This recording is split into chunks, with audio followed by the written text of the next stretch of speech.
चरणों में कोटि कोटि प्रणाम।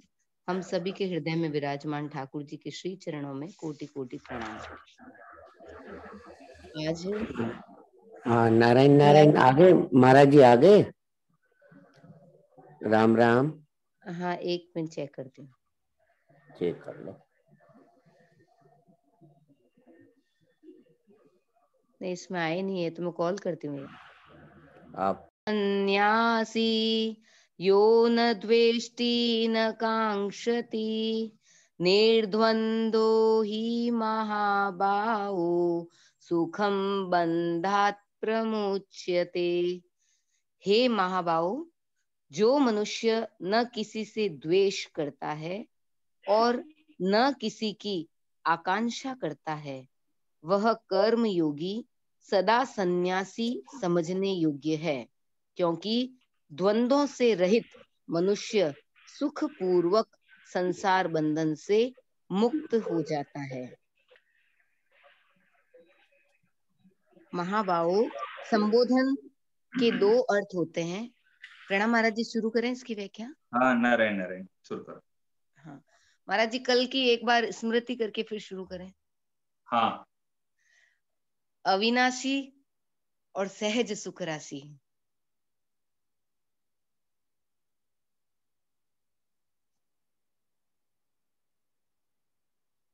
नारायण नारायण नारायण। संबोधन के दो अर्थ होते हैं। एक तो जिसकी भुजाएं बड़ी और बलवान हो, अर्थात जो शूरवीर हो, और दूसरा जिसके मित्र तथा भाई बड़े पुरुष हो।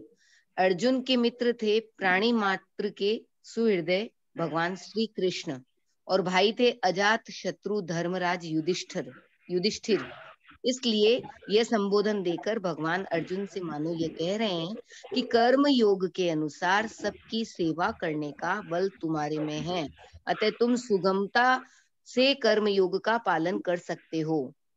यो न द्वेष्टि, कर्म योगी वह होता है जो किसी भी प्राणी, पदार्थ, परिस्थिति, सिद्धांत आदि से द्वेष नहीं करता। कर्म योगी का काम है सबकी सेवा करना, सबको सुख पहुंचाना।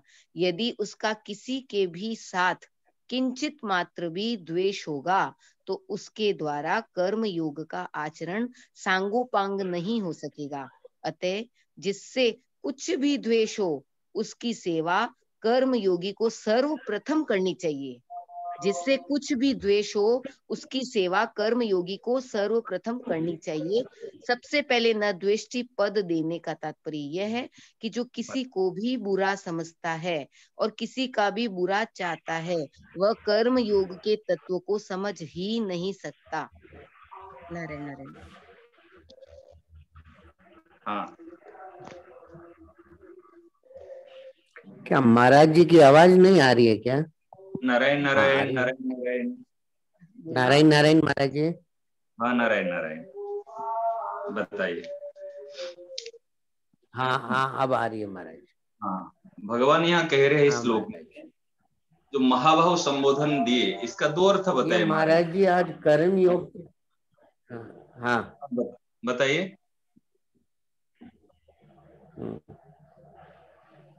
हाँ, कुछ कह रहे हैं आप? हाँ, मैं तो ये कह रहा था महाराज जी कि कर्म योग का जो विशेष बात आज बताई है कि जो हाँ, किसी को भी बुरा समझता है और किसी को भी बुरा चाहता है, वह हाँ, कर्म योग के तत्व को भी समझ नहीं सकता, समझ ही नहीं सकता। कितनी बिल्कुल विलक्षण बात के, मतलब जो किसी को भी बुरा समझता है और किसी का भी बुरा चाहता है, वह कर्म योग के तत्व को समझ ही नहीं सकता। बिल्कुल मतलब इतनी उसको वो कर्म योग की बातें भले कर लेगा, सब कुछ बता देगा, पर वो जो उसका जो वास्तव में तत्व है वो समझ ही नहीं पाएगा जब तक उसके मन में किसी के प्रति किसी को वो बुरा समझता है या किसी का बुरा चाहता है। अच्छा, कर्मयोग का तत्व तो क्या है? बहुत गहरी और विलक्षण बात लग रही है महाराज जी। कर्मयोग का तत्व क्या है? आवाज नहीं आ रही क्या? नारायण नारायण महाराज जी। कर्मयोग का तत्व क्या है? हाँ, अब आ रही। हाँ बताइए महाराज हम जी। पूछ रहे हैं कर्मयोग का तत्व क्या है? भाई कर्म योग के अंदर जो पीछे इसमें खास बात ये आती है कि अपने लिए वो कुछ नहीं करता है। ये कर्म योग की जो पीछे जब श्लोकों को देखा तब मालूम पड़ा कि कर्म योग के अंदर ये होता है कि वो अपने लिए कभी भी कुछ नहीं चाहता है और अपने लिए न कुछ करता है। तो अपने लिए कुछ नहीं करने का भाव ये रहा कि वो अपने लिए कभी किसी से कुछ चाहता ही नहीं है। तो अपने लिए जो किसी से कुछ चाहेगा ही नहीं, वो वास्तव में तो ये लगता है वो किसी को बुरा समझ ही नहीं सकता महाराज जी। फिर तो ये तो एकदम बात एकदम उससे एकदम लिंक होती है। नहीं, अपने जो किसी लिए से कुछ चाहता ही नहीं है। अपने लिए कौन किसी से कब नहीं चाहता? अपने लिए कौन किसी से कब कुछ नहीं चाहता? जब भाई उसके जब वो पास अपना उसकी पूर्ण संतुष्ट हो, उसमें हाँ, उसमें तो कुछ है, भी अभाव उसको, हाँ उसमें, यही तो है क्योंकि जब कर्म, उसकी ये है दृष्टि कर्मयोग अपने, का तत्व। ये है हाँ कर्मयोग का हाँ हाँ तत्व। ये खास बात, हाँ हाँ हाँ जो हाँ अपने लिए किसी से कभी भी कुछ भी नहीं चाहता, वो ही कर्मयोग की तत्व को समझ हाँ सकता है। अर्थात जो अपने हाँ आप हाँ में हाँ संतुष्ट है। हाँ राम राम महाराज जी। हाँ, कर्मयोग का तत्व यानी इसका तो ये हुआ ना कि कर्मयोग का इम्पोर्टेंस नहीं समझ सकता। हाँ, मतलब तत्व यानी इम्पोर्टेंस ही हुआ ना, हाँ, कर्मयोग का तत्व इम्पोर्टेंस। तत्व माने उसकी सार वस्तु है। जैसे हम एक हाँ एग्जाम्पल बता रहे हैं, जैसे अंगूर है, अंगूर का तत्व क्या है? उसका रस। रस, हाँ उस रस का तत्व क्या है? उसमें जो शक्ति, ताकत, हाँ यही है ना। हाँ जैसे जैसे हर चीज का तत्व होता है। जैसे जल हाँ है, जल का भी तत्व है। जल का तत्व हमारे शरीर में रह जाता है और बाकी अंश हमारे मलमूत्र के माध्यम से, पसीना के माध्यम से शरीर निकल जाते हैं। तत्व हाँ माने सार वस्तु। हाँ, मतलब जो द्वेष करता है वो उसका क्या इम्पोर्टेंस है वो समझ ही नहीं सकता। हाँ, आप विचार करो ना, जैसे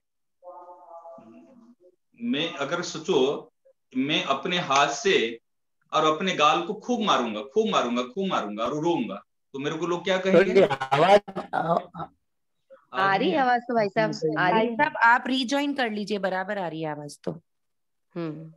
अच्छा, अगर मैं हाथ से अपने हाथ गाल आ को रही है ऐसे ना। खूब पीटूंगा, मारूंगा और रोऊंगा, तो लोग मुझे क्या कहेंगे? पागल। पागल ये कहेंगे ना। हाँ, समझ ही नहीं रहे, अपने आप को ही खुद ही मार रहे हैं। और रो रहा भी है और अपने आप को खुद मार रहा है। क्यों? हाथ अपना है, गाल अपना है और खुद मार रहा है और खुद रो रहा है। अगर मैं किसी से द्वेष कर रहा हूं, मैं किससे कर रहा हूं द्वेष? बताओ। खुद से ही। खुद से कर रहा हूं। हाँ, विचार करो ना।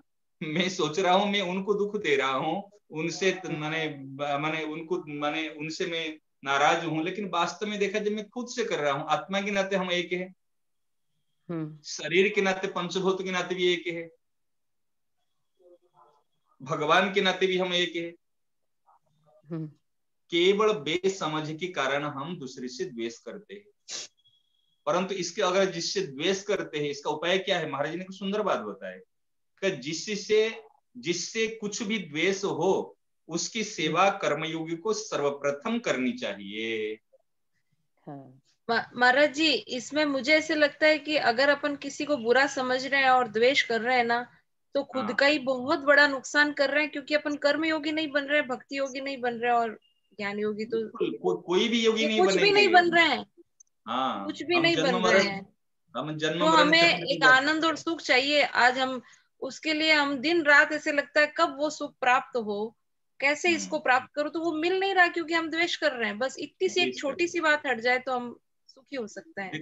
देखो, छोटी सी बात हटेगी, इससे नहीं हटेगा। छोटी सी बात हटने के लिए महाराज जी ने सुंदर उपाय, इसको अंडरलाइन कर लीजिए आप। जिससे कुछ भी द्वेष हो, उसकी सेवा कर्मयोगी को सर्वप्रथम करनी चाहिए। अब सेवा का मतलब बताइए, आप कैसे सेवा करें? एक तो कोई जैसे घर में हो तो उनकी तो हम शरीर से सेवा कर सकते हैं, भाव से सेवा, लेकिन अगर दूर है और उनसे हमारा द्वेष है तो उनकी सेवा कैसे करें? अच्छा, पहले मैं आपको बताऊं, आप झूठ तो नहीं बोलोगे, घर में किसके प्रति द्वेष है ना, नहीं बताओ? नहीं, ऐसे मुझे लगता नहीं है कि किसी के प्रति द्वेष है। मुझे लगता नहीं है कि किसी के प्रति द्वेष है। राम राम महाराज जी। हाँ, अभी तो लगता नहीं है, थोड़ा गहराई से सोच के बताओ। नीलू, तुम्हारे चैट बॉक्स के अंदर आवाज डबल बार आ रही है, तो उसको कैसे साइलेंट करूं? नहीं महाराज जी, मैं इसके बारे में बहुत बार सोचती हूँ और एक एक के प्रति देखती भी हूँ, किसी के प्रति मेरा द्वेष है क्या, किसी के प्रति मैं बुराई सोच रही हूँ क्या। तो कभी कभी कोई क्रिया देख के आता है कि ये गलत काम कर रहा है, लेकिन वो अंदर से मुझे बुरा नहीं लगता कभी भी। ऐसे मैं ऑनेस्टली बता रही हूँ, ये कोई मतलब आप पूछ रहे हैं इसलिए बता रही हूँ। हाँ हाँ, बस ठीक है, बढ़िया बात है। मेरा पूछने का तात्पर्य यह है, परिवार में अपने जिस समाज में रह रहे, परिवार में रह रहे, छोटा सा परिवार है, 5 व्यक्ति 7 व्यक्ति या 10 व्यक्ति जो भी सदस्य है, पहले देखो इनके प्रति कहीं तो मेरे द्वेष भाव नहीं है। पहले घर से शुरू करो। एकदम ठीक।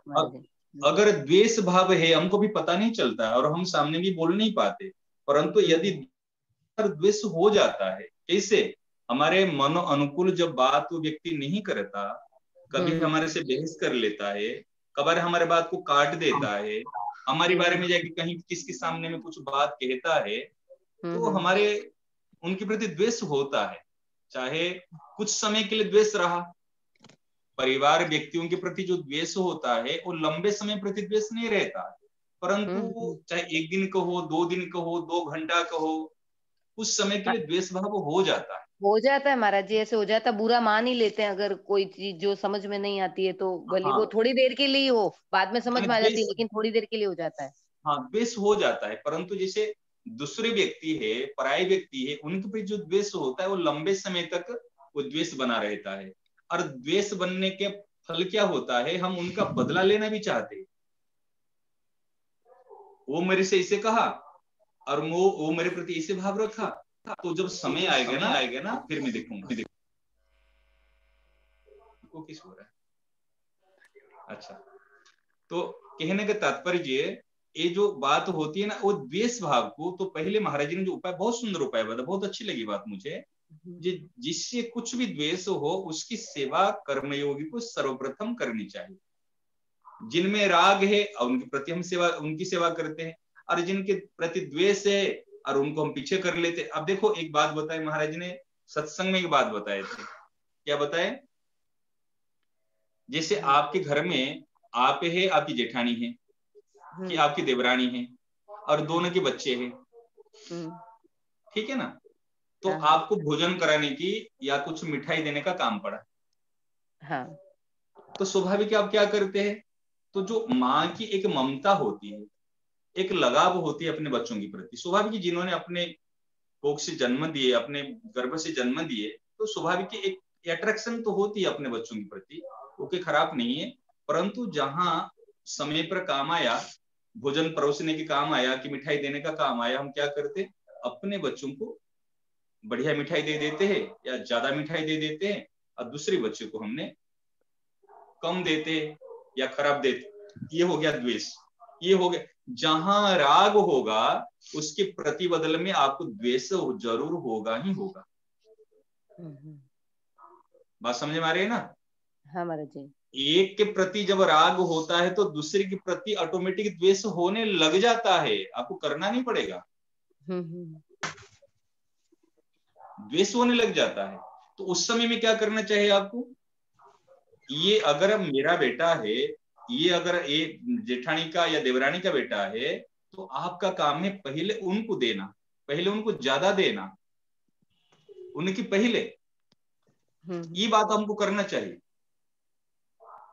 और जहां जो जैसे, और घर में कोई अतिथि अभ्यागत आए, कोई अपने ननद के बच्चे हैं, कि कोई और बुआ जी, कोई भी आए, बच्चे आए, कि कोई भी आए, पहले उनको पहले उनकी सेवा करना है। आप देखो, महाराज जी ने एक घटना सुनाए थे, 2 भाई थे, दोनों का प्रेम बहुत था। वो छोटा भाई अपने बाजार से आया तो 2 आम लेकर आया था, और दोनों भाइयों के बच्चे, दोनों, कोई चाचा जी और पिताजी कह के दौड़े, और उन्होंने दोनों हाथ में जो आम दोन लाया था, उन्होंने सीधे से दोनों बच्चों को दे देना चाहिए, परंतु एक आम में थोड़ा सा दाग लगा हुआ था, थोड़ा सा दाग, और उन्होंने अपने बच्चों के प्रति जो ममता है, और उन्होंने क्या किया, वो हाथ को यूं कर दिया। मैंने अपने बच्चे को तो, खुद के बच्चे को अच्छा आम दे दिया, और दूसरे के जो भाई का बच्चा है और उनको दाग लगा हुआ आम दे दिया। बड़ा भाई काम कर रहा था, उनकी दृष्टि पड़ी, उन्होंने सोचा अरे भैया वो बच्चे हल्ला क्यों कर रहे हैं, शोर क्यों मचा रहे हैं। तो देखा तो उन्होंने, तो उस समय में देखा तो जो अपना छोटा भाई, उन्होंने ऐसे आम दिया, हाथ करके दिया। उन्होंने ऐसे क्यों हाथ किया, दोनों बच्चों को बुलाया और देखा आम, देखा तो एक में दाग लगा हुआ था, वो तो आम में दाग लगा हुआ था, और उनकी कलेजा में, छाती में दाग लग गया। क्या अगर अभी मेरा तेरा का भाव है, फिर आगे चलकर क्या होगा। और मैं भाई को बुलाया, क्या भाई आज तक तो साथ में रहे, अब आगे से, कल से हम दोनों अलग हो जाएंगे। तो छोटा भाई ने कहा ऐसे क्यों, ना हमारे में कोई खटपटी है, ना हमारे दोनों की पत्नियों में कोई खटपटी है, ना बच्चों में कोई खटपटी है, काम बढ़िया से कर रहे हैं, परंतु अलग होने का क्या मतलब है कि तू आया आम लेकर है, तू हाथ यूं क्यों किया, तू सोचा ये मेरा बेटा, ये मेरा भाई का बेटा। तेरे मन में जहां पर अगर अपने, देखो द्वेष कैसे हुआ, अपने बच्चों के प्रति राग हुआ तो स्वाभाविक दूसरे के प्रति द्वेष हो गया। हाँ, एक को ज्यादा इंपॉर्टेंस दी तो दूसरों को ऑटोमेटिक ही कम कर दी, हो गया ना। राग होते ही तो स्वाभाविक द्वेष हो जाएगा ना। तो राग का तो विपरीत है द्वेष। इसलिए क्या करना चाहिए, हम अगर कहीं देखते हैं ना ऐसे जो व्यवहार का काम पड़ता है, उस समय में हम जहां जो पराये लगते हैं, जहां स्वाभाविक की थोड़ा दूर का संबंध है, उनकी सेवा पहले करें, उनको थोड़ा ज्यादा सम्मान दे। अरे अपना पति है, अपना बच्चा है, उनको तो हम कैसे भी समझा सकते हैं, लेकिन दूसरे को वो चीज लगेगी। अगर उनको प्यार आदर देंगे तो उनके मन में प्रभाव ज्यादा ही पड़ेगा। तो महाराज जी ने कितने सुंदर उपाय बताए, जहां द्वेष है, आपको लगता है इनके प्रति द्वेष है, पहले उनकी सेवा करें। तो आपने प्रश्न पूछा था पहले सेवा कैसे करें। सेवा दो तरीके से होती है, एक है भावनात्मक, एक है क्रियात्मक। भावनात्मक जैसे होई राम को नाम जपू, ये हम इसको सब में लागू कर सकते हैं, भगवान के होके और भगवान का नाम जप करना। इस प्रकार हम क्या है, जैसे भगवान का नाम, इस प्रकार भगवान के होके हम वास्तव में अपना स्वरूप में स्थित होके, या अपने भावना को परिवर्तन करके, भावना को परिवर्तन करके ही फिर बाद में क्रियात्मक हम सेवा करेंगे, शरीर मन बुद्धि इंद्रियों के द्वारा। परंतु हम भावना, जो भाव है, ये बिल्कुल जो सद्भाव, ये आप स्वयं के द्वारा होगा सद्भाव। किसी को बुरा नहीं समझना, ये सद्भाव है। तो सद्भाव के द्वारा हमने सेवा की, और जो प्रत्यक्ष सामने में है तो उनको वस्तुओं के द्वारा, सामग्रियों के द्वारा, शरीर के द्वारा फिर उनकी सेवा की। तो वो जब सेवा करेंगे तब द्वेष भाव हट जाएगा। ये महाराज जी ने बड़ी सुंदर बात। बुरा नहीं समझना, ये सबसे बड़ी सेवा हो जाएगी। हाँ, महाराज बताए ना कि सबसे पहले नद्वेष्टि पद देने का तात्पर्य यह है कि जो किसी को भी बुरा नहीं समझता है और किसी का भी बुरा नहीं चाहता है, वह कर्मयोग के तत्व को हम आगे जो समझ ही नहीं सकता। तो जो हमारी बात चली थी पहले, बुरा नहीं समझना और बुरा नहीं चाहना, ये जो दो चीज है। तो पहले हम किसको बुरा समझेंगे नहीं। क्यों नहीं समझेंगे, पहले आपको पता है, क्योंकि कोई भी व्यक्ति सर्वथा सब समय और सब के लिए बुरा नहीं है। जैसे एक मार्कर से, मान लीजिए ये 24 घंटे मार्कर से बन के रहेगा, ऐसे नहीं जे अभी कोई मार्कर्स कहेगा, कोई दूसरे कोई पेंसिल कह देगा, कोई इसको बुक कह देगा, ऐसे नहीं। ऐसे जो व्यक्ति को आप अभी, अगर व्यक्ति बुरा है तो सबके लिए बुरा होना चाहिए ना। परंतु कसाई क्या उनकी पत्नी के लिए कसाई है क्या? नहीं। क्या अपने उनके बच्चों के लिए कसाई है क्या? नहीं। जो शेरनी कहते हैं, क्या उनकी शेरनी के जो बच्चे हैं, क्या वो बच्चों के लिए शेरनी है क्या? नहीं, वो माँ है।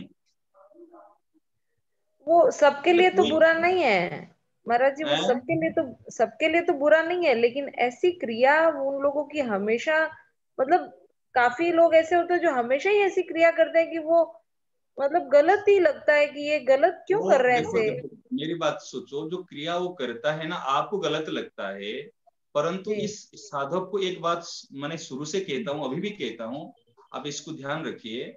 साधक जो साधन करता है वो अपने को लेकर चलता है, और साधन करने का तात्पर्य हमारे में सबसे बड़ी भूल होती है।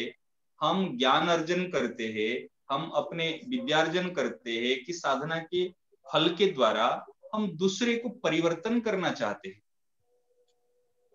बिल्कुल ठीक है महाराज। नहीं, परंतु सुनो, परिवर्तन महाराज जी, हाँ, परिवर्तन की तो शक्ति नहीं होती है, क्योंकि हम न तो उनके सामने कोई बात कह सकते हैं कि आप ये गलत कर रहे हो। परिवर्तन का अर्थ यह नहीं है आप इनको कैसे अच्छा बना दोगे।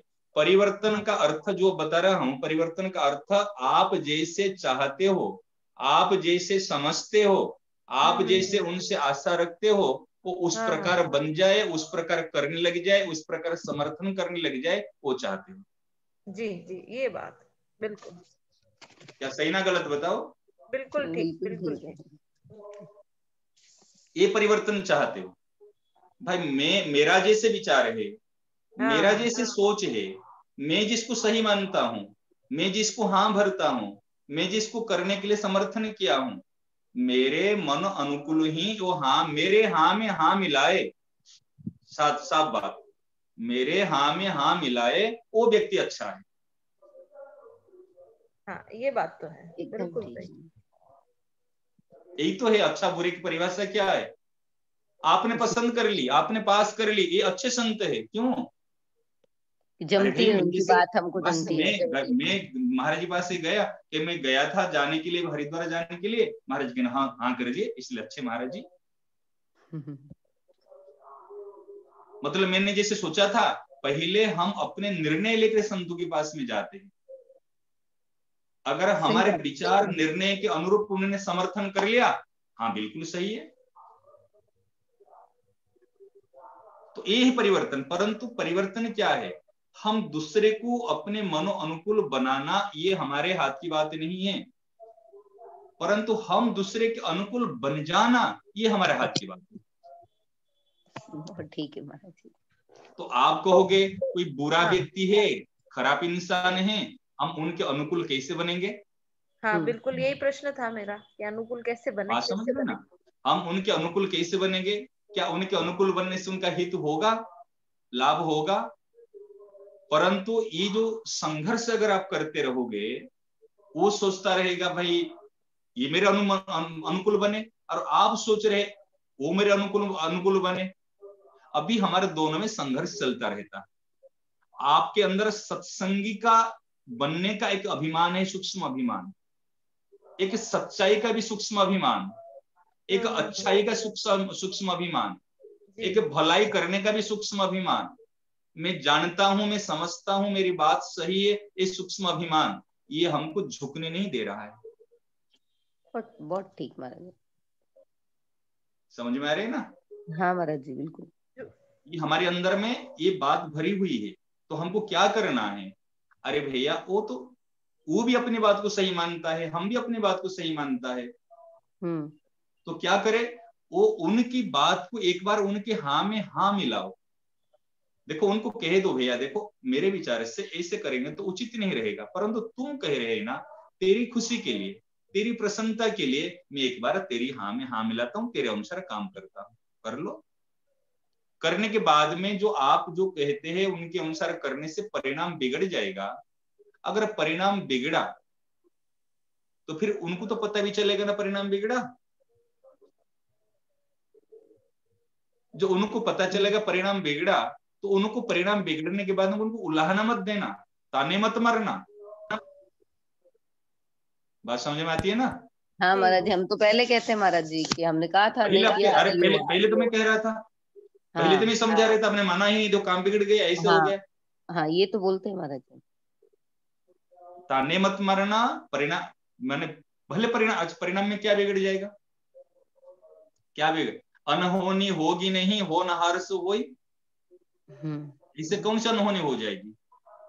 अगर बिगड़ गया तो फिर दूसरे को सुधार करने के लिए एक तरीका है। अगर बिगड़ गया काम, चिंता मत करना, अरे अगर मेरे से काम में बिगड़ जाती तो क्या होता, तेरे और मेरे में क्या अंतर है, तू तो भी परिवार का है, तुम भी, आप भी तो पति हो, कि आप भी तो पत्नी हो, जो भी रिश्ता है अपने उसके अनुसार अपने संबोधन करके बात करना, कोई बात नहीं अगर मेरे से बिगड़ जाती।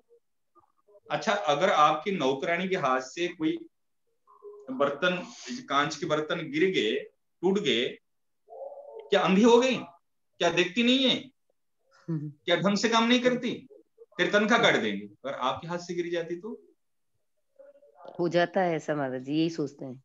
आप सोचो ना, अगर गिर गई, भूल से हो गई, उनसे आगे के लिए सावधान बेटा, आगे के लिए सावधान रहना। परंतु जो आपने शब्द प्रयोग किया, क्या इस शब्द को वापस ला सकते हो?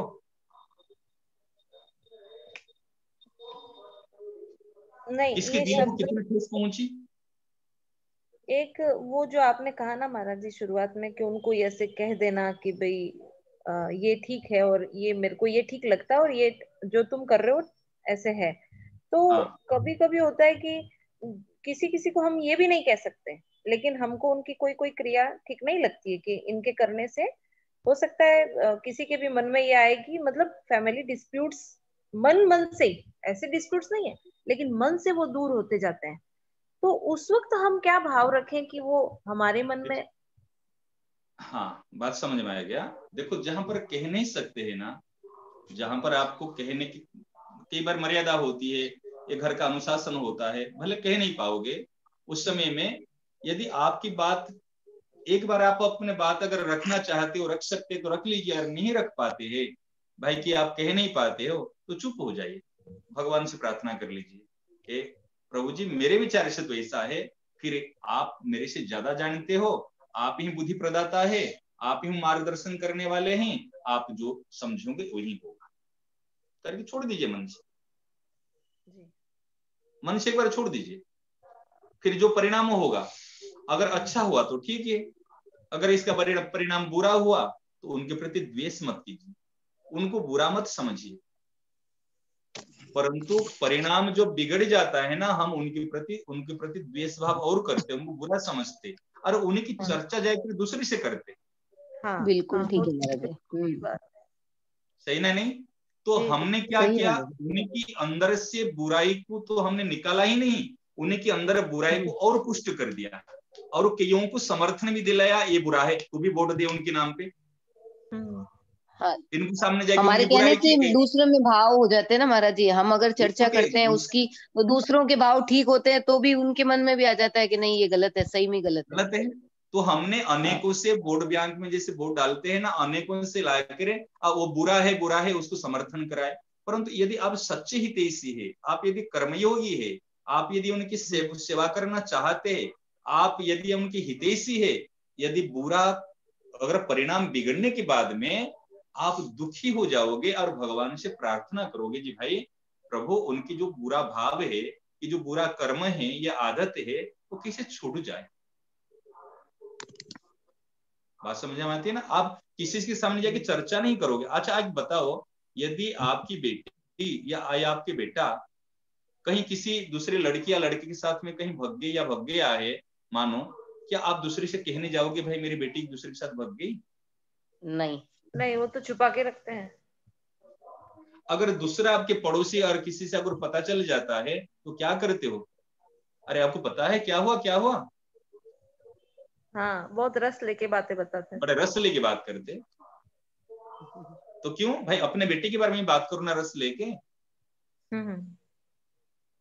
क्यों नहीं करते हो? फिर ये अंतर है हमारा। क्यों है? हमारा उनके प्रति द्वेष है। जिनकी बुराई करते हैं द्वेष के बिना बुराई नहीं करेंगे।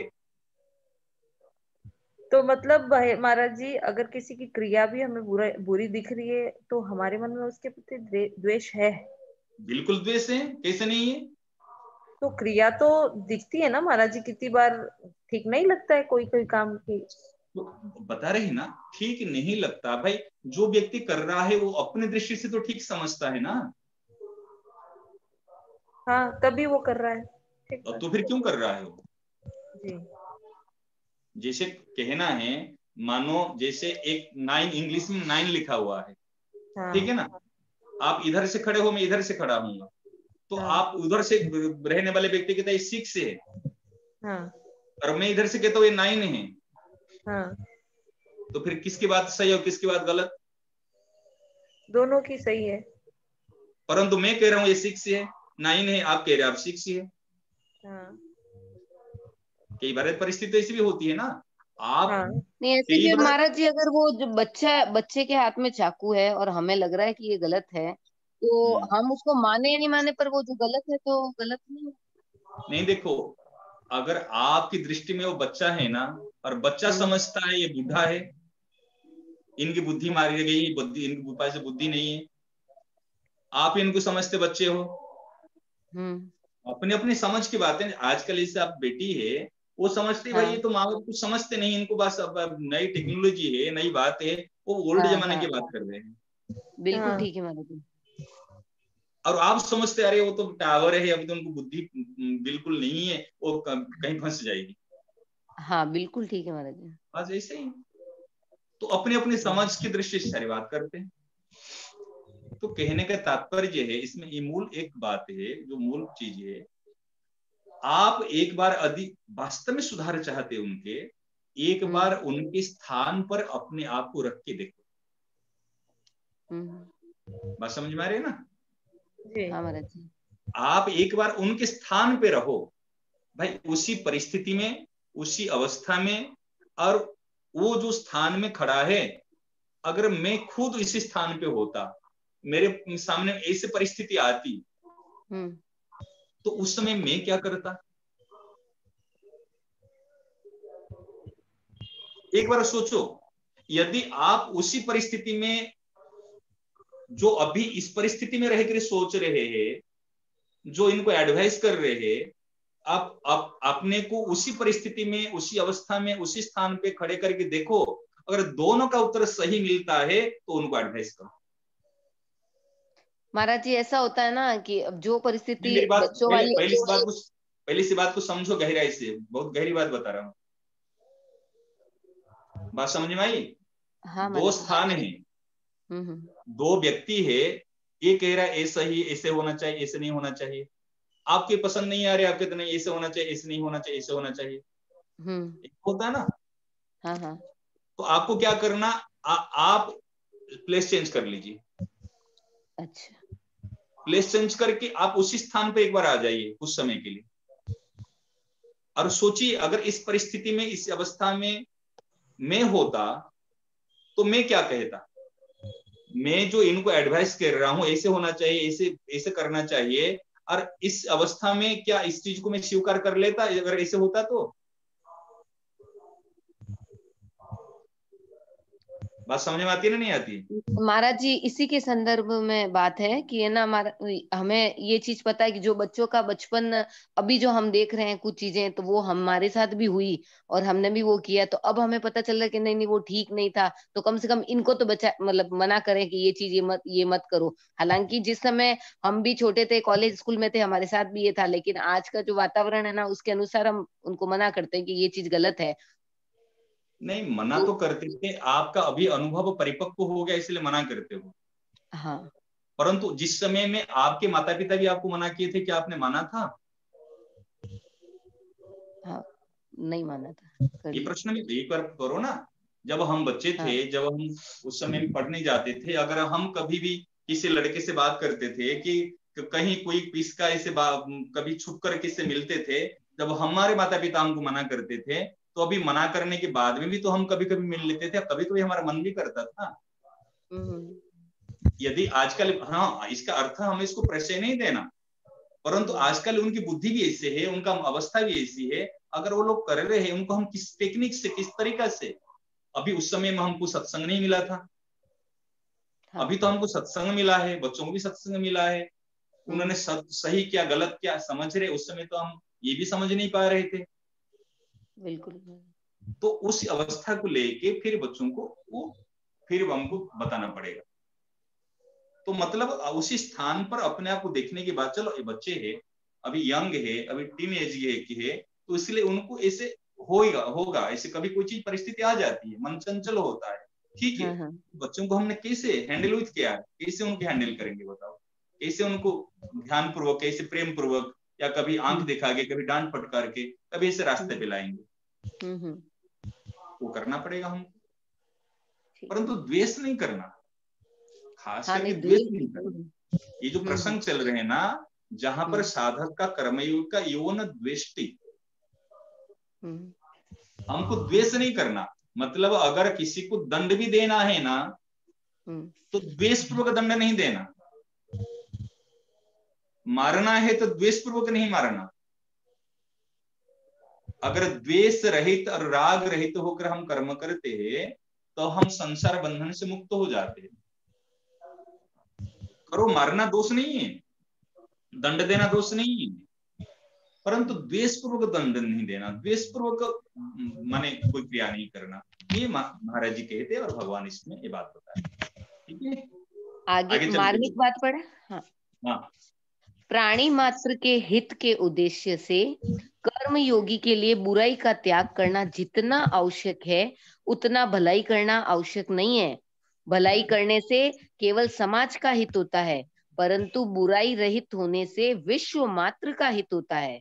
कारण यह है कि भलाई करने में सीमित क्रियाओं और पदार्थों की प्रधानता रहती है, परंतु बुराई रहित होने में भीतर का असीम भाव प्रधान रहता है। यदि भीतर से बुरा भाव दूर न हुआ हो और बाहर से भलाई करें तो इससे अभिमान पैदा होगा, जो आसुरी संपत्ति का मूल है। भलाई करने का अभिमान तभी होता है जब भीतर कुछ न कुछ बुराई हो।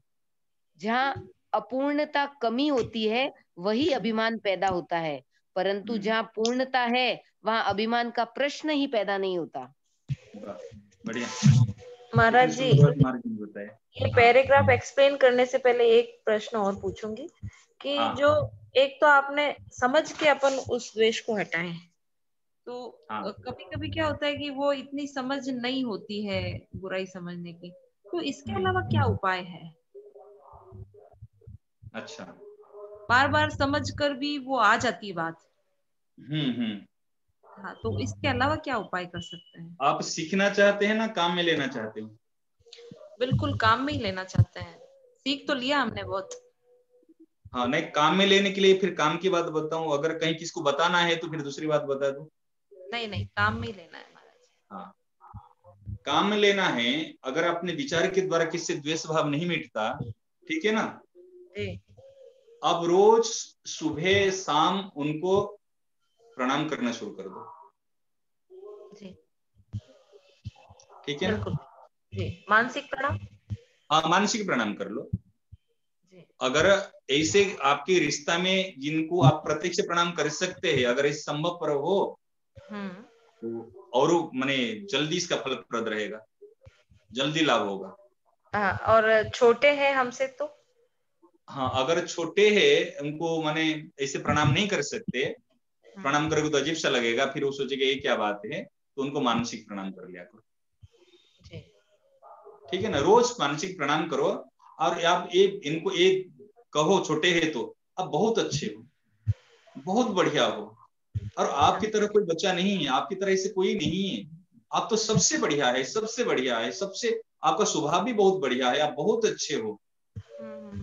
बस ये बात कहते रहो मन से, और मन से प्रणाम करो, देखना ये हट जाएगा। बिल्कुल बिल्कुल, ये करके देखो आप। जी बिल्कुल। तो चले आगे, इस पैराग्राफ को देखो।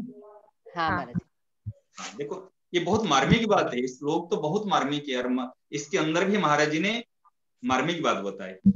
देखो, प्राणी मात्र के, ये तो सब आपको पता है, सब लोगों को जो पुराने सत्संग बहन सब है, प्राणी मात्र के हित के उद्देश्य से कर्मयोगी के लिए बुराई का त्याग करना जितना आवश्यक है उतना भलाई करना आवश्यक नहीं। भलाई करने के लिए वस्तु की जरूरत है, सामग्रियों की जरूरत है, पदार्थों की जरूरत है, शक्ति, सामर्थ्य, समझ, समय, सबकी जरूरत है।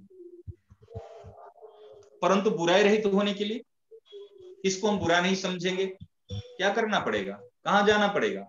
कौन से रुपये खर्चे करने पड़ेंगे। परंतु भलाई करने की अपेक्षा बुराई रहित होना ये बहुत बड़ी सेवा। यदि आप सोचोगे मैं जोधपुर में अभी लाखों व्यक्ति की खिलाऊंगा, भोजन कराऊंगा, तो कहने से खिला नहीं पाओगे, उसके लिए करना पड़ेगा, व्यवस्था करनी पड़ेगी, समय देना पड़ेगा, सामग्री भी इकट्ठी करना पड़ेगा, समय लगेगा। परंतु यदि आप सोचोगे मैं अभी किसी को भी बुरा नहीं समझूंगा, तो क्या इसमें क्या होगा? बैठे बैठे आप विश्व मात्र की सेवा कर सकते हैं। इसलिए महाराज जी ने कहा है भलाई करने से केवल समाज का हित होता है, परंतु बुराई रहित होने से विश्व मात्र का, केवल भारत नहीं है, अमेरिका नहीं है, इसमें विश्व मात्र का सेवा होती है, हित होता है। कारण यह है कि भलाई करने में सीमित क्रियाओं और पदार्थों का प्रधानता रहती, जो बात अभी बताए, परंतु बुराई रहित होने से भीतर का असीम भाव प्रधान रहता। सेवा में इसका मतलब क्या निकला? सेवा होती है भाव से, और भाव होता है असीम, और जो सेवा होती है क्रिया से, वो क्रिया है सीमित, शक्ति है सीमित, पदार्थ है माने कोई सीमाबद्ध है पदार्थ।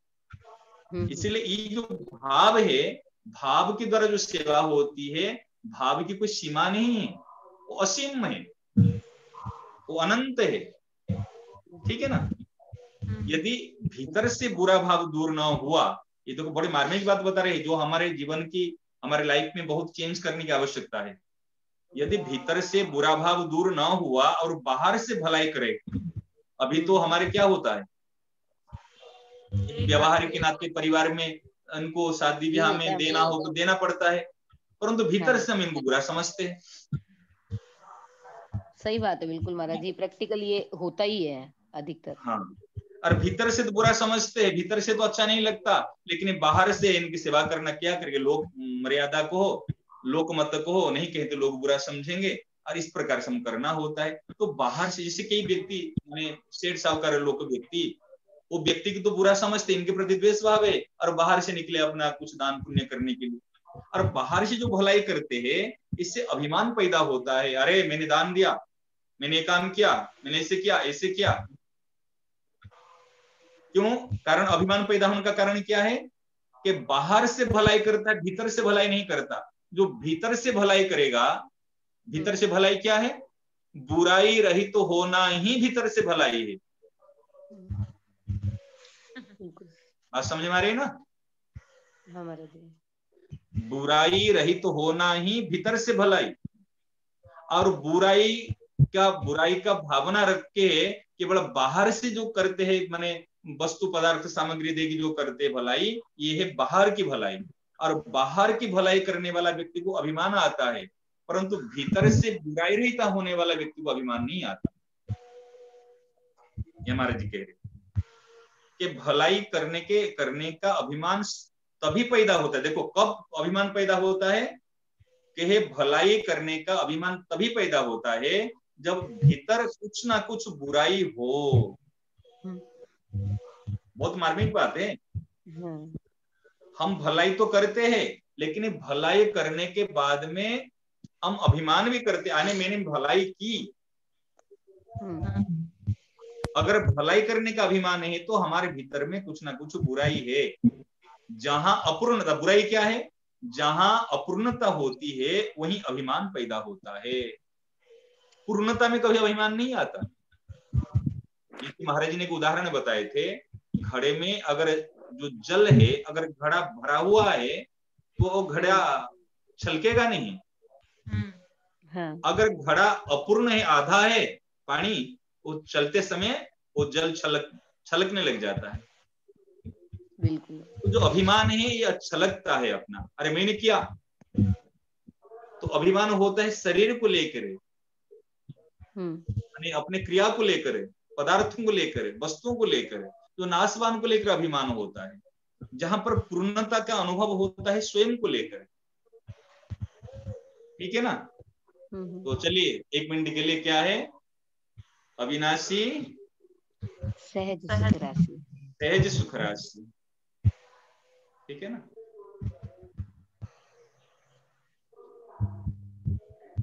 अविनाशी सहज सुख राशि,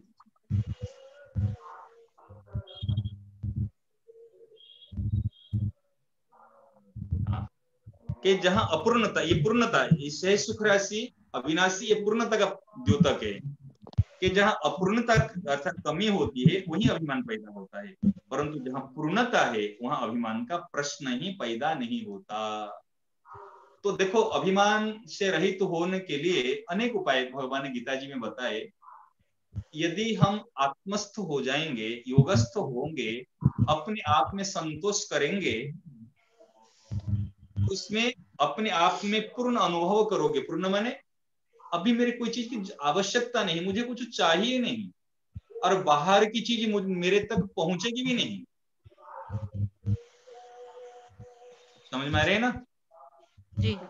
कोई बाहर की जो जितनी भी चीज है वो मेरे शरीर तक है, वो भीतर मेरे तक नहीं है जी। इसलिए उस चीज से मेरे क्या प्रयोजन है। मिले तो ठीक है, नहीं मिले तो ठीक है। और अगर अभी आपको धन मिला, विचार करो, अगर आपके कहते 100 रुपया में काम हो जाता है, आपको 500 रुपया मिला है, तो किसके लिए? 400 रुपया सेवा कराने के लिए, करने के लिए। अगर 400 रुपया मिला तो मेरे को सेवा में लगाना पड़ेगा। अगर 400 रुपया अधिक नहीं मिला तो मेरे को वो करने की भी जरूरत नहीं पड़ेगा, मैं भावनात्मक सेवा कर सकता हूँ, मैं किसी को बुरा नहीं समझूंगा। परंतु यदि मेरे पास में अभी वस्तु सामग्री आवश्यकता से ज्यादा है तो मेरे को केवल भावनात्मक बुराई रहित होने से काम नहीं चलेगा। मेरे को भावनात्मक बुराई रहित होने के साथ साथ में भी क्रियात्मक भलाई करना पड़ेगा। बात समझ में आती है ना। तो सेवा की दो परिभाषा बताए, दो प्रकार की सेवा होती है, एक भावनात्मक सेवा, एक है क्रियात्मक सेवा। भावना होती है असीम, जो भावना है असीम, और क्रिया होती है सीमित। समझ में आ रही है ना सूत्र। क्रिया होती है सीमित। कोई एक करोड़पति व्यक्ति है और करोड़ व्यक्ति के पास में जो करोड़ रुपया है वो खुद के लिए नहीं है, वो दूसरे के लिए है, और दूसरों का है, उनके पास जमा हुआ है। और वो करोड़पति व्यक्ति यदि सोचेगा मैं कभी किसी का बुरा नहीं किसी का बुरा नहीं समझता हूँ, सर्वे भवन्तु सुखिनः, सर्वे सन्तु निरामया, सर्वे भद्राणि पश्यन्तु मा कश्चित् दुःखभाग् भवेत्, वो कहेगा, इतना कह देगा, चुप रहेगा, और वो धन का उपयोग दूसरे की सेवा में नहीं लगाएगा, तो सेवा नहीं होगी, तो सेवा नहीं होगी। क्योंकि उनको बुराई रहित होना किसके लिए? दोनों के लिए आवश्यकता है। जिनके पास में सीमित शक्ति है उनके लिए भी आवश्यकता है, जिनके लिए असीम भावना है उनके लिए भी आवश्यकता है। भाव तो दोनों के लिए आवश्यकता है, परंतु जिनके पास में वस्तु सामग्री है आवश्यकता से ज्यादा, उनके भावना के साथ साथ उनको क्रिया भी सेवा करनी पड़ेगी। परंतु जिनके पास में धन नहीं है, आवश्यकता से ज्यादा वस्तु सामग्री नहीं है, और केवल उनकी भावना से काम चल जाएगा। मतलब कहने के तात्पर्य सीधे शब्द में, सीधे वाक्य में, जो व्यक्ति गरीब आदमी कर सकता है वो व्यक्ति धनी व्यक्ति नहीं कर सकता। धनी व्यक्ति के लिए भावना भी करना पड़ेगा और सेवा भी करनी पड़ेगी, और गरीब व्यक्ति के लिए क्रियात्मक सेवा की जरूरत नहीं है, उनके लिए भावना से काम चल जाएगा। ठीक, बिल्कुल समझ में आती है ना। आप कहेंगे हाँ देखो, क्रियात्मक सेवा केवल रुपया से नहीं होती है, ये भी बता रहा हूं दूसरी स्टेप के बाद। इसमें भगवान ने जो शरीर दिया है, जो समझ दी है, जो शक्ति दी है, ये भी कम सामान नहीं है। किसी के प्रति जैसे मीठे शब्द में बात करना, किसी को सम्मान देना, किसको थोड़ा सा देखकर मुस्कुरा देना, किसके दुख में थोड़ा सा आहा कर लेना, ये भी सेवा है। बहुत ठीक महाराज, ये भी सेवा है। इसलिए भगवान ने, सच बताऊं, भगवान ने किसी को गरीब नहीं रखा। परंतु आजकल धनी व्यक्ति का परिभाषा क्या है? जिनके पास में धन संपत्ति वो धनी, परंतु वो सही नहीं है। भगवान ने सबको माला माल करके भेजा है, और एक व्यक्ति जो कहते हैं ना अरबपति खरब व्यक्ति जो सेवा कर सकता है, एक कंगाल से कंगाल व्यक्ति भी वही उनसे ज्यादा सेवा कर सकता है। सेवा में कोई फर्क नहीं है, कोई फर्क नहीं। केवल उनका भाव रहे, मैं किसी को बुरा नहीं समझूंगा, किसी का बुराई नहीं चाहूंगा, किसके प्रति द्वेष नहीं रखूंगा, और कहते ना शक्ति सामर्थ्य के अनुरूप सबकी भलाई करूंगा। वो तो जहां भी रहेगा, जिस अवस्था में रहेगा, वो सेवा उनसे होगी। सेवा कर्मयोगी के द्वारा कर्मयोगी को सेवा करना नहीं पड़ता है, उनके द्वारा सेवाएं अपने आप होती है। तो जो बाहर से तो बहुत पदार्थ और सब देते हुए दिखते हैं, लेकिन अगर भाव नहीं है तो उनकी वो पूरी सेवा नहीं है। तो भाव नहीं है तो तब तो अभिमान पैदा हो जाता है। मतलब भाव होता तो अभिमान नहीं होता, और ये अभिमान बंधन का कारण बन जाएगा। अभिमान में तो हम सेवा ये तो ज्यादा नुकसान हो जाएगा ना महाराज जी, ये तो ज्यादा नुकसान हो जाएगा। नुकसान हो जाएगा। नहीं, अभिमान क्या मतलब कैसे दिख के आता है कि अभिमान है इसका? ये कोई मतलब क्या सूचक है, क्या मतलब? अभिमान का सूचक यह है, जैसे आपने भलाई कुछ माने दान दे रहे, भलाई अच्छा काम कर रहे हैं, तो आपके मन में आया मैं अच्छा काम कर रहा हूँ, अच्छा काम कर रहा हूँ। कोई यदि आपकी निंदा करेगा तो आपको बुरा लगता है, ये अभिमान का द्योतक है। अच्छा, तो वो तो नॉर्मल वे में भी होता है, घर में भी होता है? नहीं, नॉर्मल में भी होता है। अच्छाई का अभिमान ही बुराई का जड़ है। अगर आपने अच्छा किया, लोग आपको अच्छा कहा, किसी ने आपको बुरा कह दिया, तो आपको उसमें अच्छा नहीं लगा। अभिमान है तब तो अच्छा नहीं लगा ना। अगर अभिमान नहीं होता तो क्या हुआ, वो अपना बुद्धि का परिचय, उन्होंने अच्छा कह दिया, उन्होंने बुरा कह दिया, तो क्या फर्क पड़ा? वो भाव ही नहीं रहेगा लेना कि ये मुझे कुछ कहे। नहीं, आपके मन में अभिमान है, अरे मैंने अच्छा किया तो मुझे अच्छा कहना चाहिए। हाँ हाँ। अभिमान के कारण आपको बात बुरा लगा। अभिमान होता है शरीर को लेकर, नाम को लेकर, क्रिया को लेकर। अच्छा, आप मंदिर में जाते हो, कहते हैं भगवान पापो हम पाप कर्मा हूँ, मैं पापी हूँ, मैं पाप कर्म किया हूँ, मैंने बहुत ऐसी भगवान के सामने कहते हो। कोई आपको दूर से बोलेगा ए पापी इधर सुन, इधर आ जा, क्या कहोगे? क्या कहो? अगर अरे मुझे पापी कहा, अरे अभी तो आप भगवान के सामने कह रहे थे पापो हम पाप कर्मा हूँ, मैं तो पापी हूँ, मैं तो भाई दोषी हूँ, मैं तो खराब हूँ, आप भगवान से कह रहे थे, और मैं कह दिया तो क्या फर्क पड़ गया? एक तो महाराज जी ये कि भाई कोई दूसरा कहेगा तो अपने को गुस्सा आ जाएगा, ठीक है, ये अभिमान का सूचक। और क्या सूचक हो सकता है अभिमान का?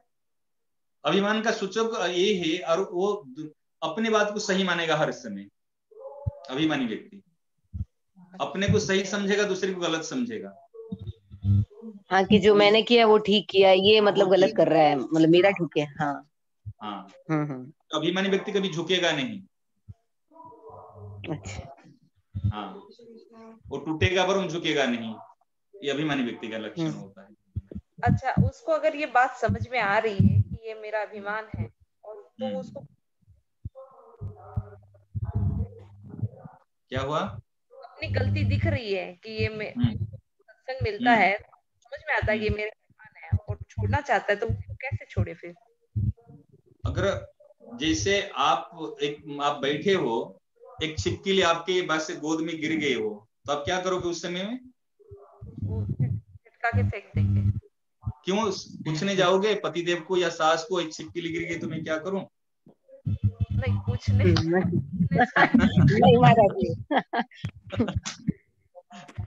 पूछना चाहिए ना, भाई मैं पूछ के आऊं, मैं छिपकली गिरी। जब आपको भूल दिखने लग जाती है, भूल समझ में आ गई, तो फिर पूछते कि मैं क्या करूं? नहीं महाराज जी, कितनी बार होता है ना कि अभिमान इजीली वो ईगो हटता नहीं है, तो वो कोई ऐसा इजी रास्ता हो ना कि दूसरों को पता भी नहीं चला और चुपचाप अंदर से खत्म हो जाए। देखो, अभिमान के कारण मन में अशांति पैदा हो जाती है। इसलिए क्या कर, जब अभिमान दिखने लग जाता है ना उसमें, तो यदि दो प्रकार के साधक होते हैं। अगर विवेक प्रधान साधक होता है, वो अपना विवेक विचार से छोड़ देता है। अगर विश्वास प्रधान साधक होता है, विवेक थोड़ा सा गौण होता है, विवेक कमजोर है, वो छोड़ नहीं पाता है, वो प्रभु से प्रार्थना करने लग जाए, हे नाथ मेरे से अहंकार छूटता नहीं है, मेरे से भूल बार बार हो जाती है, मैं समझता हूँ, जानता हूँ, फिर भी भूल को जानबूझकर करता हूँ, फिर भी दुखी होता हूँ, ये अभिमान फिर देख बाद में पश्चाताप होता है, फिर भी नहीं छूटता। हे नाथ आप ही बचा सकते हैं, आप ही कृपा कर सकते हैं। जब प्रार्थना करने लग जाएंगे ना सच्चे दिल से, इससे अभिमान कैसे छूटे। अगर ऐसे एक बार विचार निर्णय हो जाए ना, अपने आप भगवान कृपा करके अंदर से ये रास्ता बहुत ठीक है ना। और दूसरी बात है, जिस चीज को लेकर अभिमान होता है आपको, जो वस्तु को लेकर अभिमान है, व्यक्ति को लेकर अभिमान है, गुण को लेकर अभिमान है, जिस चीज को लेकर अभिमान होता है, माने अपनी विशेषता दिखती है ना, इससे देखो भाई जो चीज वस्तु को लेकर मेरा अभिमान है, इनसे भी बढ़िया चीज और किसके पास है, मेरे से भी बढ़िया कोई है। बात समझ रहे ना। ये अंगुली सबसे बड़ी लगती है आपको, ये अंगुली नीचे दबी हुई है इसलिए अंगुली बड़ी लगती है। अगर ये अंगुली ऊपर आ जाए तो ये अंगुली का अभिमान होगा। अगर इससे ये कह रहे मैं बड़ा हूं, मैं बड़ी हूं, और ये अंगुली आ जाए तो सामने में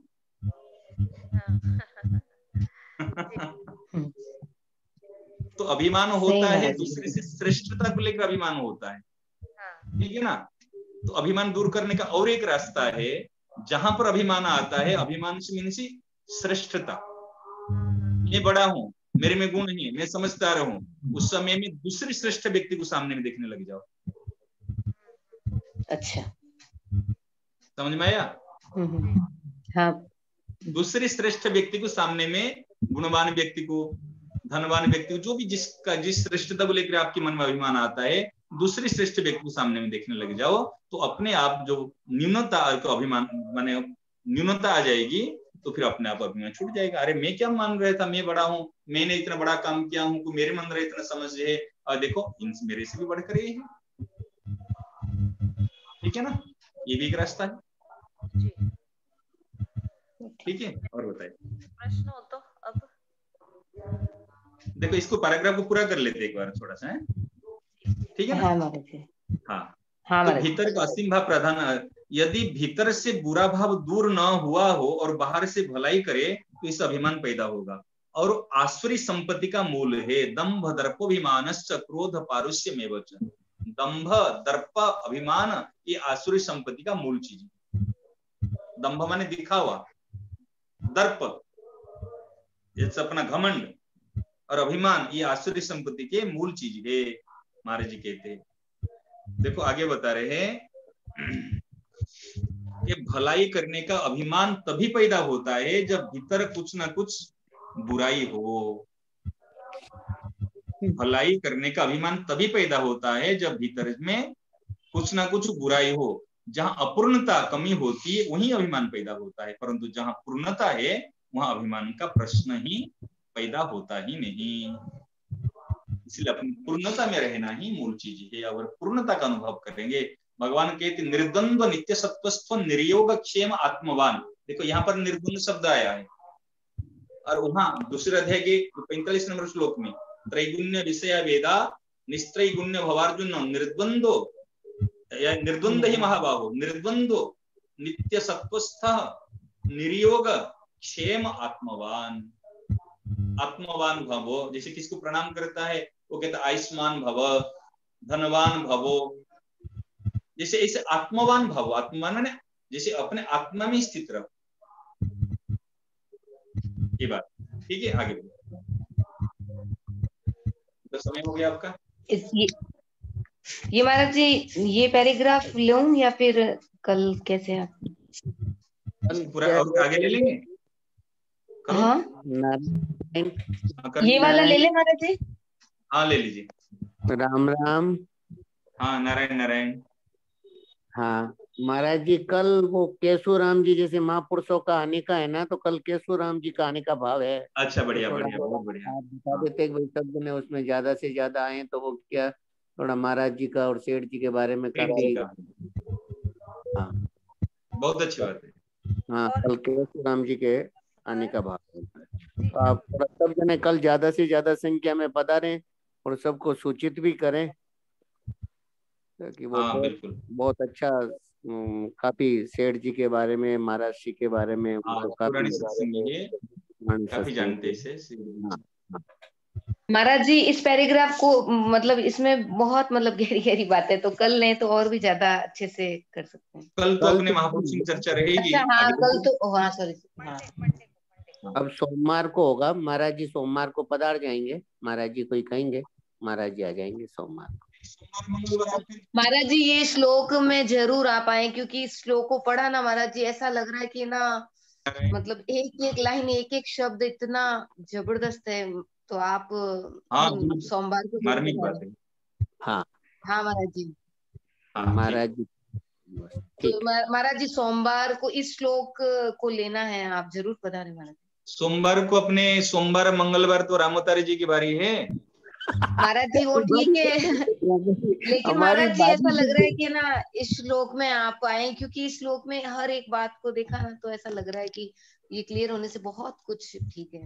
ये तो आपका मूल मंत्र है महाराज जी, सबको देव बुराई रहित होने का। तो हाँ ये हमारे मूल मंत्र है। ये तो आपकी मतलब खास चीज है सबको देने के लिए, इसलिए इसमें तो आप ही पधारो और सबको एकदम बुराई रहित जैसा भाव बन जाए सबके।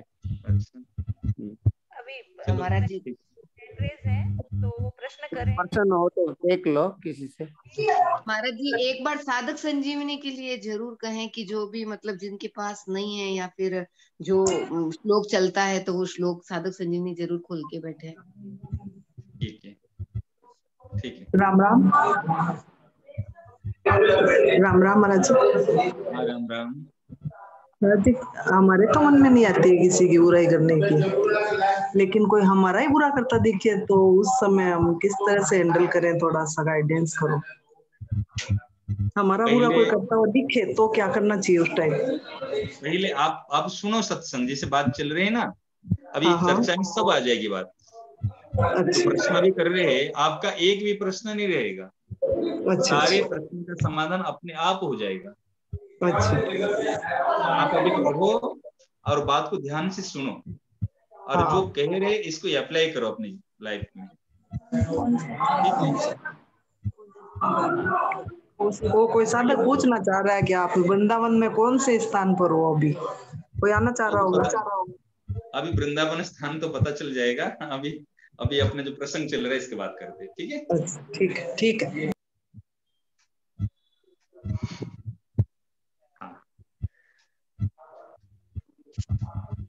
और किसके कोई बात है तो बताओ। संध्या आज का प्रसंग मन को बुराई रहित करना बहुत ही अच्छा लगा और इस पर और सुनना चाहते हैं। अच्छा क्या अच्छा लगा आपको? कौन सी बात अच्छी लगी? सबकी सेवा करना और अच्छा करना वो सीमित है, लेकिन मन बुराई रहित होने से जो सबके लिए हो जाएगा मन, और सबका ही मतलब अपने मन को में बुराई रहित होने से जो संसार को देख पाएंगे वो अलग चीज है, वो असीमित है। हाँ, एक भावना असीम होती है और जो क्रिया सीमित है, इसलिए क्रिया के द्वारा सीमित सेवा होगी और भावना के द्वारा असीम सेवा होगी। तो बुराई रहित होना असीम सेवा है जी, बस बुराई रहित होने से असीमित होगी। हाँ, असीम सेवा विश्व मात्र की सेवा हो सकती है। जी बहुत अच्छा लगा, इस पर अभी एक बार और सुनेंगे। और नहीं आपको और 50 बार सुना देंगे। राधे राधे, प्रणाम महाराज जी। हाँ मेरा प्रश्न है कि अगर हमें किसी से डर लगता है कि मतलब एक डर बैठ गया मन में एक दो जन को लेके जैसे, तो एक उस टाइप से एक दूरी सी बना के रखी है, तो वो भी उनको बुरा मानना हुआ? और साथ में अगर बुरा मानना हुआ तो आज आपने जो अच्छा लगा, क्या प्रणाम आवाज कट रही है आपकी। बताया कि प्रणाम कर लो। जो उपाय बताया ना कि प्रणाम कर लो सबको, मतलब जिसके प्रति भाव आ रहा हो, तो वो उपाय बहुत अच्छा लगा।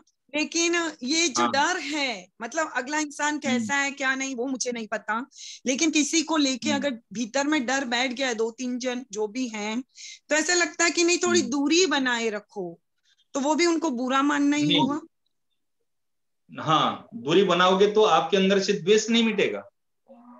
मतलब वो द्वेष ही हुआ, अगर आप डर रहे हो तब भी वो द्वेष ही हुआ। हाँ हाँ हाँ, दूरी मतलब आप उसमें द्वेष भाव मत रखो।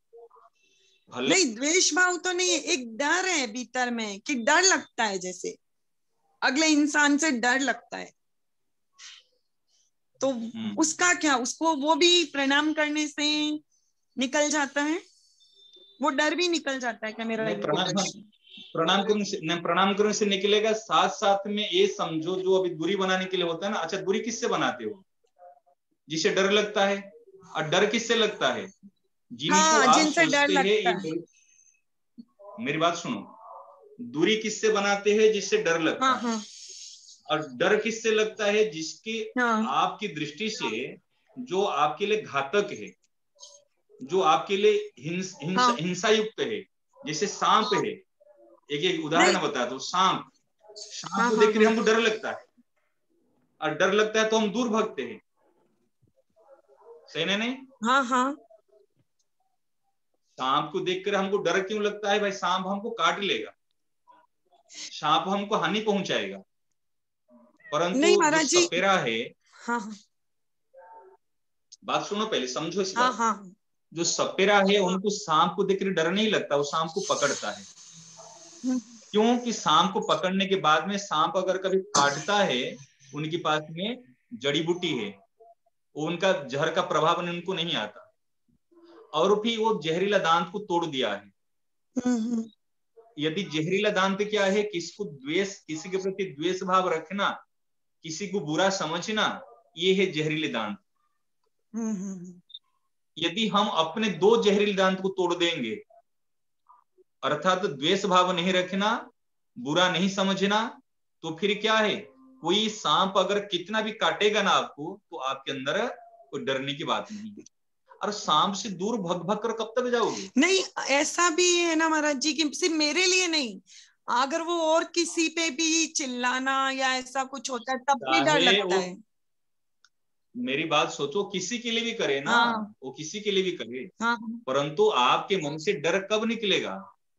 जब जहरील दांत को तोड़ोगे, आप जड़ी बूटी के लोगे, तब डर निकलेगा। सपेरा बनोगे तब डर निकलेगा। तो मुझे निष्काम कर्मयोगी है कि सपेरा है, मुझे अपने ही मतलब खुद ही सपेरा बनना है, और खुद के ही दोनों द्वेष भाव और बुरा समझने के दोनों दांत तोड़ने, मतलब खुद के ही भीतर से ही निकालना है बस। और साथ में प्रणाम करके प्रार्थना भी करनी है महाराज जी से कि वो मुझे इससे निकाले। बिल्कुल ठीक है महाराज जी, प्रणाम।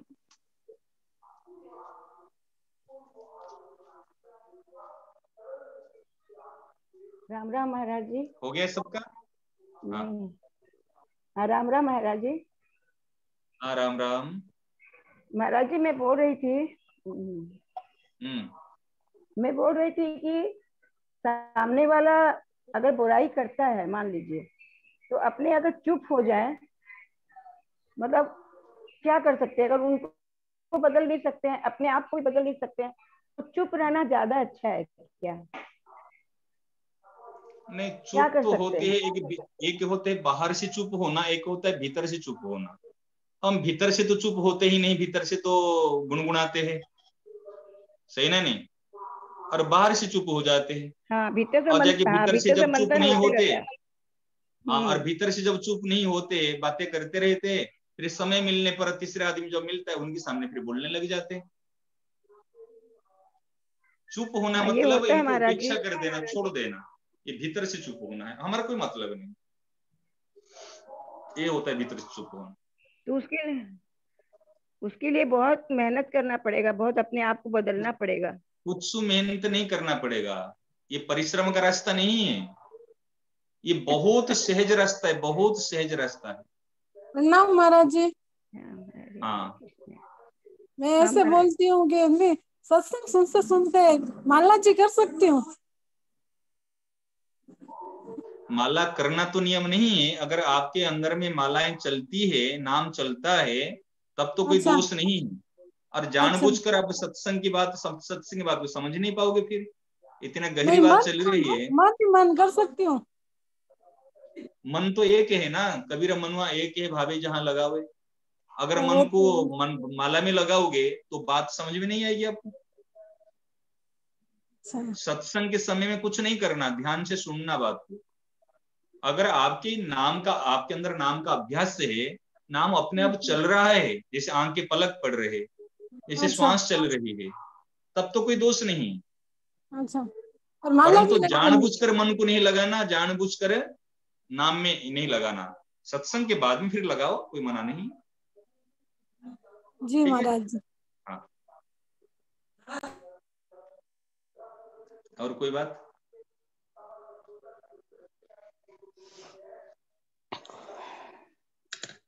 हो गया सबका? हाँ महाराज जी, हो गया सबका।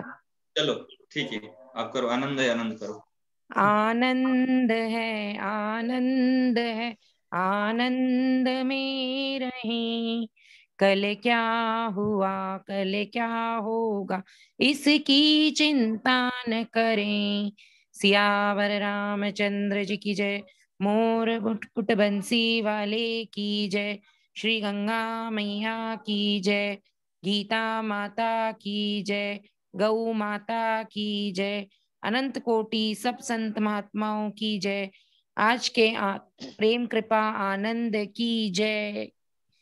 कल संतों की विशेष बातें, बहुत सेठ जी का जिनको सानिध्य प्राप्त हुआ है, वे हमें कल आएंगे जूम पर और हमें बातें बताएंगे। कल वो फ्राइडे को होगा, सैटरडे को छुट्टी रहेगी और संडे को बच्चों के लिए बहुत बहुत स्पेशल क्लास होती है। तो सब सह परिवार जरूर इसे फैमिली टाइम बना के अटेंड करें। बहुत अच्छी क्लास होती है, हम बड़ों के लिए और बच्चों के लिए साथ में टाइम स्पेंड करने का बहुत अच्छा है। राम राम नीलू। हाँ जी बोलिए। गेस्ट आएंगे डॉक्टर वरिष्ठ कैंसर स्पेशलिस्ट डॉक्टर कलवार।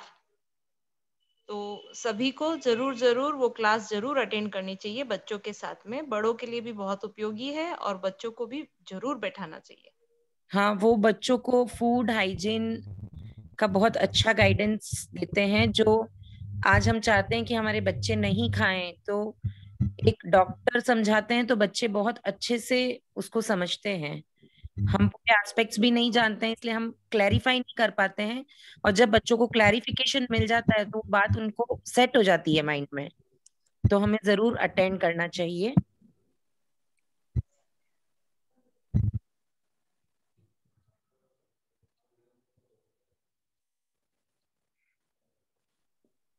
एकादशी के दिन से गीता बाल संस्कार द्वारा अब स्पेशल क्लासरूम्स में जल्द ही गीता जी सिखाई जाएगी। उसके फॉर्म्स आउट किए थे, काफी लोगों ने रिस्पांस दिया है।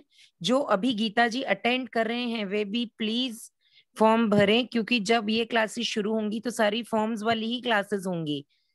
उसमें सबको स्पेशल अटेंशन दिया जाएगा। आपका 25, 30 या 40 लोगों का ही बैच होगा। जिसका रजिस्ट्रेशन होगा वही उस बैच में जाएंगे। टीचर उन पे स्पेशल ध्यान रखेंगे। हम करेक्ट उच्चारण सीख पाएंगे। हम ये नहीं सोचें कि हमें पढ़ना आता है तो हमें क्यों क्लास में जाना। एक स्पेशली हम बहुत अच्छे से सीखते हैं तो हम और आगे बढ़ते हैं उस चीज में। तो जरूर सबको फॉर्म भर के इसका लाभ उठाना चाहिए। तो अभी टाइम है 2 दिन का अपने पास और फॉर्म भरने का, तो आप जरूर भरें और इसका लाभ लें। आज हमारे गीता जी का 12वें अध्याय का 19वां श्लोक चलेगा। शिखा दी। हाँ, राम राम। श्रद्धेय संतों महापुरुषों के चरणों में बारंबार प्रणाम। आप सभी को राम राम। सबसे पहले हम नित्य पठनीय श्लोक करेंगे। वसुदेव सुतं देवं कंस चाणूरमर्दनम् देवकी परमानन्दम् कृष्णं वन्दे जगद्गुरुम्। अजोऽपि सन्नव्ययात्मा भूतानामीश्वरोऽपि सन् प्रकृतिं स्वामधिष्ठाय सम्भवाम्यात्ममायया यदा यदा हि धर्मस्य ग्लानिर्भवति भारत अभ्युत्थानमधर्मस्य तदात्मानं सृजाम्यहम् परित्राणाय साधूनां विनाशाय च दुष्कृतां धर्म संस्थापनार्थाय संभवामि